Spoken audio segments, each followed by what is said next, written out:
अति हो जाए तो हम पर हावी हो जाएगी। ये ऐसी बलवान है, इसे बढ़ावा देना मानो भूत को खिला पिलाकर पाल पोस कर बड़ा बलवान बनाना।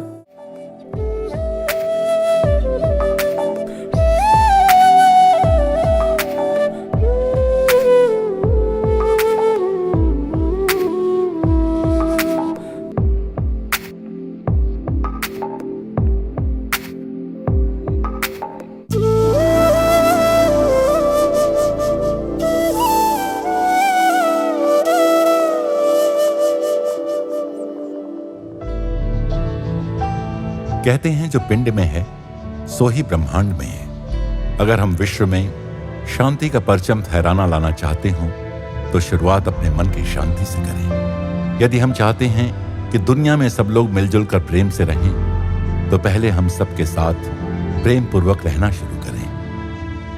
हम घर के 4 लोगों के साथ यदि प्रेम और सौहार्द पूर्वक नहीं रह सकते तो फिर शेष जगत के साथ कैसे मिलजुल कर रहेंगे। अतः पहले अपने घर परिवार में, फिर आस पड़ोस के 2-4 परिवारों, फिर समुदायों तक अपनी पैठ बनाएं, फिर राज्यों और देशों तक। आवश्यकता है प्रेम के साथ साथ धैर्य, विवेक और सहनशीलता की। यह काम 2-4 दिनों, महीनों या वर्षों का नहीं बल्कि जीवन भर का है। प्रेम की पौध को फलने फूलने में समय लगेगा। मन में यह दृढ़ निष्ठा हो कि प्रेम से सब कुछ संभव है। अम्मा कहती है कि इस जगत से घृणा हटाने की कोशिश करनी है तो पहले इन्हें अपने मन से निकाल फेंकने की कोशिश करो। बाहरी जगत को समझने के साथ साथ अंदर छिपे शत्रुओं को भी जानकर उनको कुचलना होगा। अपना मन निर्मल और शांत होगा तो हमसे प्रेम और शांति के सिवा कुछ और निश्चित नहीं हो सकता। युद्ध का आरंभ भी पहले हमारे मन से होता है और शांति का भी। युद्ध कभी किसी चीज का समाधान नहीं हो सकता, जबकि प्रेम हर युग में हर समस्या का समाधान था, है और रहेगा।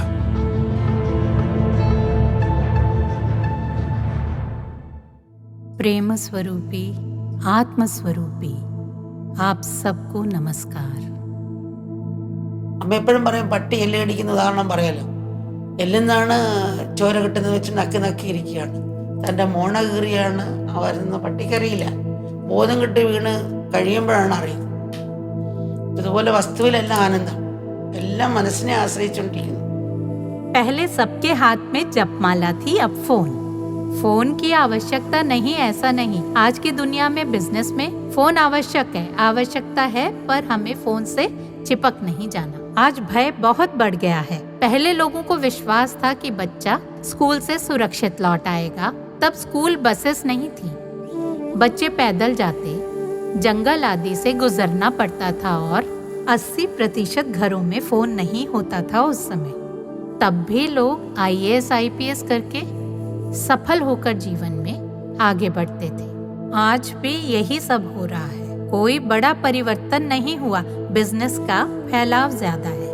अब कंप्यूटर आ गए हैं। पिछले दिनों तो विद्यार्थी बाहर नहीं निकल सके, क्लासेस ऑनलाइन अटेंड करनी पड़ती थी। कोरोना के समय पुराने ढर्रे पर अटके नहीं रहे, उन्हें घर पर ही पढ़ना पड़ता था। पढ़ाई के लिए फोन, टीवी आदि गैजेट्स आवश्यक हो गए। समय के साथ ऐसे परिवर्तन अपरिहार्य थे, पर लोगों को आदत सी हो गई कि इस हफ्ते, इस महीने या इस साल नया फोन खरीदना है। कई लोगों के पास अनगिनत फोन हैं, विशेषकर युवा। मुझे ये मॉडल चाहिए, वो मॉडल चाहिए, इसमें ये फीचर, उसमें वो, बखेड़ा खड़ा कर देते। हर चीज को समुचित स्थान दें। अति हो जाए तो हम पर हावी हो जाएगी। ये ऐसी बलवान है, इसे बढ़ावा देना मानो भूत को खिला पिलाकर पाल पोस कर बड़ा बलवान बनाना, जो एक दिन हमें ही निगल लेगा। फिर वापसी मुश्किल है। गांजा हो या फोन, संयम जरूरी है। गांजे से तो दूर रहें, उसके व्यसनी हुए तो फिर मानसिक रोग होगा। मानसिक रोग के लिए दवा लेते हैं। ऐसे में अगर उसकी शादी होती है तो बच्चे भी मानसिक रोग के शिकार हो सकते हैं। फिर आगे उनके बच्चे। यूं क्षणिक सुख पाने के चक्कर में कई पीढ़ियां नष्ट हो जाती हैं। आनंद भीतर है। कुत्ते की हड्डी चबाने का उदाहरण ले लो। कुत्ता सोचता है खून हड्डी में से आ रहा है और चाटता रहता है, बोध नहीं है। वो बेहोश होकर ही हड्डी छोड़ता है। ऐसे ही वस्तु में आनंद नहीं, सब मन का खेल है। कभी कभार बाहर खाना ठीक है, पर कुछ लोग रोजाना रेस्टोरेंट में ही खाने का आग्रह करते हैं। ऐसे जिद्दी लोग भी हैं। ऐसी जिद परिवार की एकता को भंग करती है। बात फोन की हो या बाइक या कार या कपड़ों की, एक सीमा तक ठीक है, उसमें कुछ गलत नहीं। क्योंकि अम्मा कई लोगों से मिलती है, उनकी बातें सुनती है, उनकी घरेलू समस्याओं से अवगत है, उन समस्याओं का कारण समझती है, उन्हें समझ बूझ कर ही कह रही है। कुछ बच्चे कहते हैं ब्रांडेड शर्ट्स या लेटेस्ट मॉडल के फोन ना हो तो कौन मेरा दोस्त बनेगा। ऐसे दोस्त टिकेंगे? नहीं टिकेंगे। संकट में तुम्हारा साथ देंगे?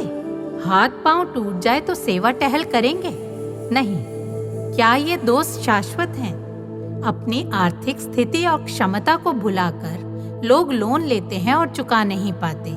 केस चले तो आत्महत्या कर लेते हैं। मान लो छात्रों का एक ग्रुप पिकनिक पर जाए, वे सब मिलकर पिज्जा खाएं या आइसक्रीम खाने जाएं, तो उनमें से कुछ को एलर्जी हो, दूध से एलर्जी, काजू से एलर्जी या गेहूं से एलर्जी, तो वो सब नहीं खाते। ऐसे अपना संयम बढ़ाते हैं। ऐसे ही जो है उसमें हम तृप्ति का दृढ़ संकल्प लेकर आगे बढ़े। नित्य बंधु ईश्वर ही है। आत्म बंधु आध्यात्मिक मूल्यों को आत्मसात करेंगे तो जो है उसमें संतृप्त रहेंगे।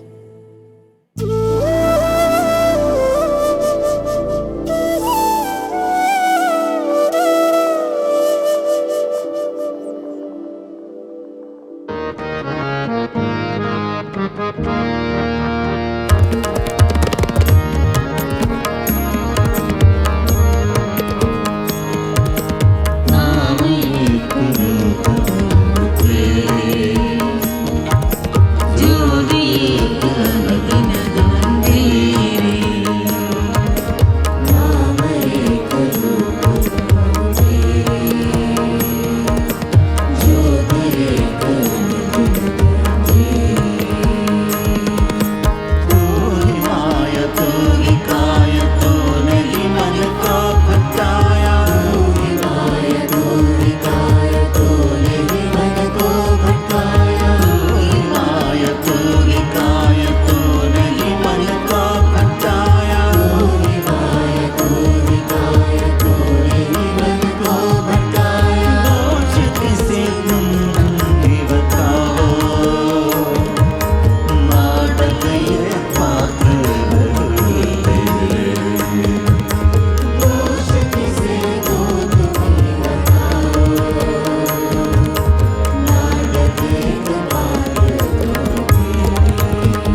मूकांबिका मंदिर, देवी मूकांबिका का दिव्य निवास स्थान। बेंगलुरु से लगभग 100 किलोमीटर दूर कोल्लूर में स्थित मूकांबिका मंदिर देवी मूकांबिका को समर्पित है।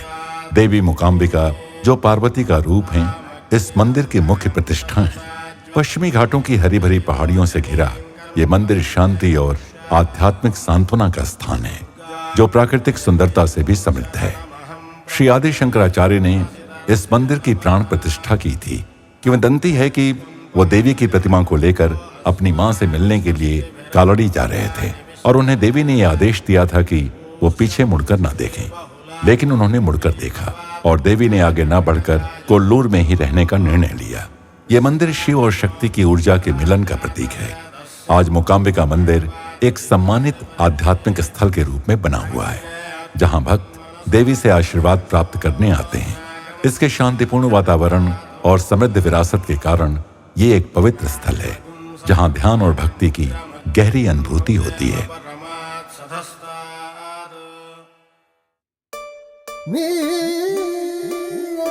अगले दिन सुबह अम्मा मंगलुरु कार्यक्रम के अंतिम दिन के लिए पहुंची।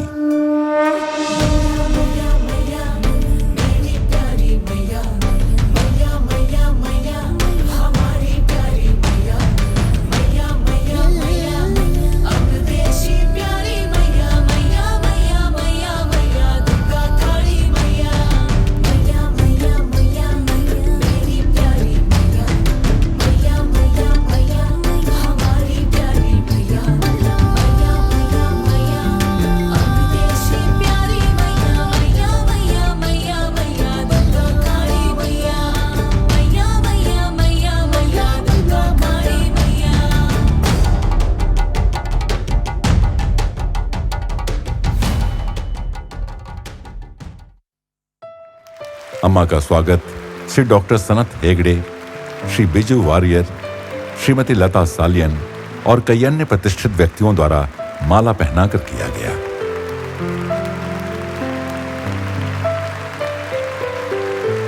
श्री विजू वारियर वयोवृद्ध सेना अधिकारी ने सभा को संबोधित किया। उन्होंने कहा, Actually overwhelmed, so words are not coming to my mouth.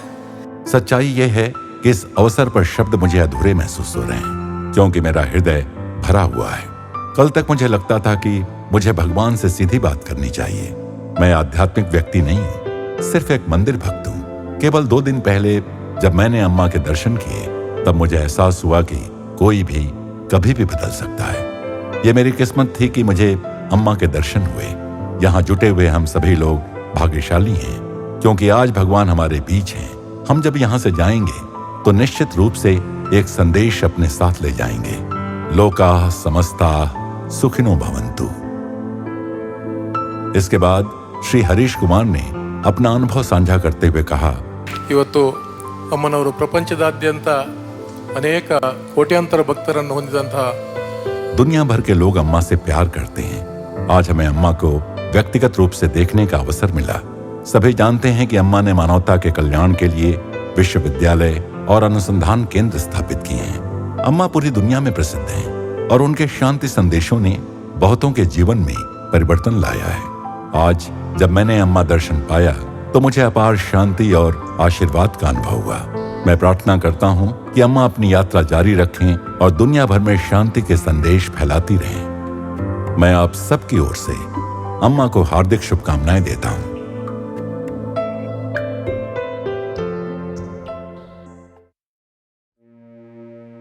अम्मा ने सभी का ध्यान में मार्गदर्शन किया। अम्मा के साथ भावनाएं केवल सांसारिक प्रेम से कहीं अधिक गहरी होती हैं। अम्मा अपने बच्चों को भगवान के रूप में पूजती हैं, ताकि वे अपने भीतर भगवान को देख सकें। अम्मा के बच्चे अम्मा में दिव्यता देखते हैं, लेकिन अम्मा चाहती हैं कि उनके बच्चे अपने भीतर चिरस्थायी आनंद को खोजें।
बेंगलुरु के अम्मा के बच्चों ने पारंपरिक डोल्लू कुनिता नृत्य प्रस्तुत किया।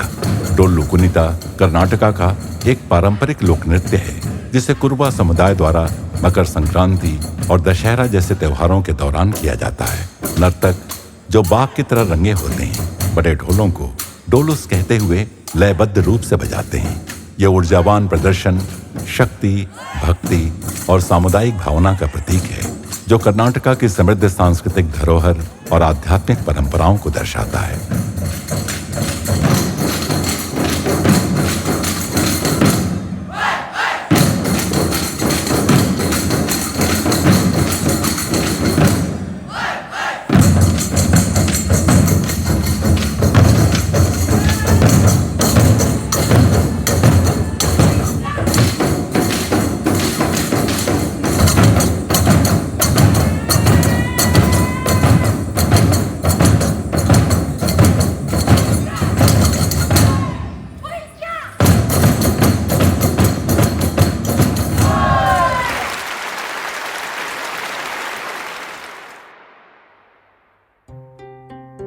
फिर अम्मा ने वहां जुटे हजारों भक्तों को दर्शन देना शुरू किया। अम्मा का दर्शन ऐसा है जैसे किसी गीत में खो जाना। दुनिया में कुछ और नहीं हो रहा होता, बस अम्मा की गोदी में लिपटे होने का शुद्ध अनुभव और शुद्ध भावना होती है। अम्मा के बच्चे अपने शारीरिक कष्टों, सीमाओं, शर्म या समस्याओं को भूल जाते हैं और बस अम्मा के शांति के बुलबुले में खो जाते हैं। अम्मा हर व्यक्ति को एक ऐसा क्षण दे रही हैं जो एक जीवन भर के लिए याद रखा जाएगा, क्योंकि अम्मा के बच्चे जहां भी दुनिया में जाएं, जो भी परेशानियां उन्हें मिलें, वे अम्मा की गोदी में शांति के इस पल को याद कर सकते हैं और सब कुछ भुलाकर शांति पा सकते हैं।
अम्मा के बच्चों के दिल भर जाते हैं जब वे अपने प्रिय अम्मा को अलविदा कहते हैं। अम्मा के साथ हर क्षण अमूल्य है और जीवन भर के ध्यान का पात्र है।